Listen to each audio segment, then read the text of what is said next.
রাস্তায় কোনো জ্যাম বাঁধাবেন না।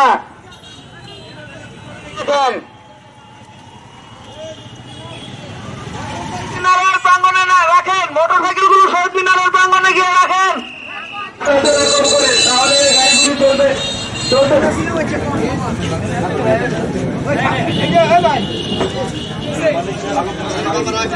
বিসমিল্লাহির রহমানির রহিম।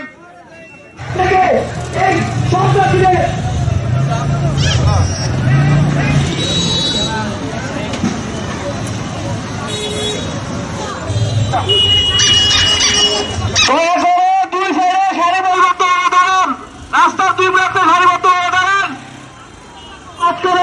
দাঁড়িয়ে থেকে বিশৃঙ্খলা সৃষ্টি করবেন না, হাঁটাচলা করবেন না, সারিবদ্ধ হয়ে দুই সাইডে দাঁড়ান।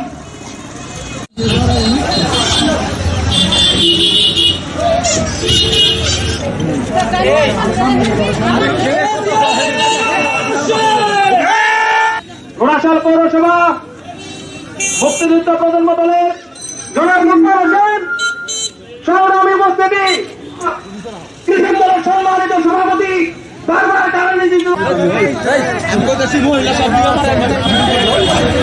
আমাদের দেশ নায়ক তারেক রহমান বলেছেন, একটি লোকও যেন আমাদের দলে নতুন লোক ঢুকতে না পারে। আজকে আমরা দেখছি যারা সন্ত্রাস করছেন তাদের পিছনে এরা কারা, এরা পলাশের জনগণ তথা আমাদের নেতা ডক্টর আব্দুল মঈন খান সব জানেন এবং চিনেন। আপনাদেরকে সাবধান করে দিয়ে বলতে চাই, এরপরে যদি পলাশে কোনো সন্ত্রাসী কর্মকাণ্ড হয় আপনাদেরকে পলাশ থেকে উচ্ছেদ করে দেওয়া হবে।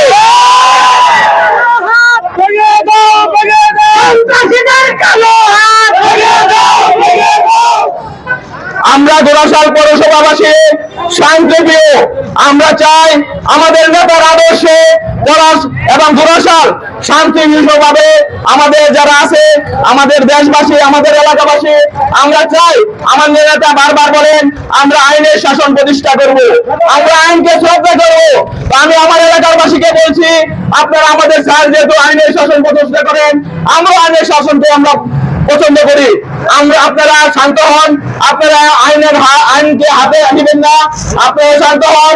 আমাদের অভিভাবক আছেন, আমরা ওনার কাছে বলবো উনি অবশ্যই এর সুষ্ঠু বিচার করবেন।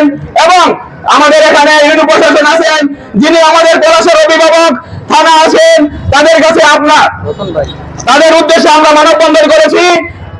তাদেরকে বলতে চাই অতি শীঘ্রই আমাদের ঘোড়াশাল এবং পলাশ থেকে আপনারা সংসদীদের ধরেন এবং তাদেরকে পলাশে আর ঘোড়াশালে ঢুকতে দেবেন না। যদি আপনারা ব্যর্থ হন তাহলে আমরা আমাদের কি করতে হবে আমরা ভালোভাবে জানি। আমাদেরকে ওই রাস্তায় নামতে দিবেন না।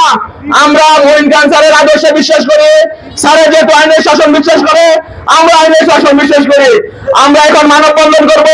আমাদের যে সন্ত্রাসী হত্যার উদ্দেশ্যে যে সন্ত্রাসী আমরা যদি এর প্রতিবাদে তাদেরকে অ্যারেস্ট না করা হয়, তাদের বিচার না করা হয়, তাহলে পরবর্তীতে আমাদের আরো কর্মসূচি পালন করব। দরকার হলে আমরা রাজপথে অবরোধ করব। এই আশাবাদ ব্যক্ত করে এবং আমি আমার এলাকাবাসীকে ধন্যবাদ জানিয়ে আপনারা এত কষ্ট করে সকাল থেকে এখানে অবস্থান করেছেন, আপনাদেরকে অনেক ধন্যবাদ দিয়ে আমি আমার সংক্ষিপ্ত বক্তব্য শেষ করছি। আসসালামু আলাইকুম। আমরা স্বাধীনতা পেয়েছি, এই স্বাধীনতা আমরা পেয়েছি কোন সন্ত্রাসীর মাধ্যমে, হাসিনা রূপী আইনের মাধ্যমে। এখানে এই পলাশের জেগে বসার জন্য নয়, কোন জেগে বসার জন্য নয়। আপনারা জানেন গত 5-6 দিন আগে সন্ত্রাসীদের দ্বারা আমার দুই বড় ভাই রাজপথের লড়াকু সৈনিক, ঘোড়াশাল পৌরসভা যুব দলের সংগ্রামী সাধারণ সম্পাদক, পলাশ উপজেলা ছাত্রদের মৃত্যুঞ্জয়ী ছাত্র নেতা, ছাত্র নেতা মকবুল মোর্শেদ রতন ভাইয়ের উপর সন্ত্রাসী দ্বারা হামলা হয়েছে। আমরা এই হামলার তীব্র নিন্দা প্রতিবাদ